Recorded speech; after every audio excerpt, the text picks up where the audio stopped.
Oftentimes, we think so much about subtracting food, I can't eat chocolate, I can't eat sweets, I can't drink alcohol, I can't eat pizza, I have to cut out burgers, I have to cut out fries.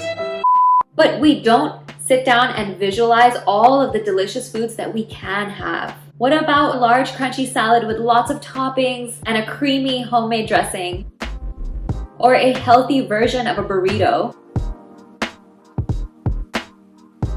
Let's think creatively about how we can make healthy food taste good to us rather than thinking about all the foods we have to eliminate. Because sometimes if we go with the latter, we tend to feel deprived. And guess what happens when you feel deprived? You want to binge on everything. It's just like when you tell a kid, Don't press that red button, you're gonna be in trouble, that's bad, don't do it. all they want to do and all they can think about is pressing that red button. Adults are no different. If we tell ourselves, I can't have that cookie, this is the last thing this is the last bad food I'm ever gonna eat, I can't have pizza, I can't have this, we end up craving it more because it's this forbidden food that we can't have. Why not try to make healthier versions of your favorite foods? So why not try to make a healthy version of pizza? Instead of sour cream, why not make a healthier version of that with Greek yogurt? Find ways to make healthy eating fun and something that you're going to look forward to.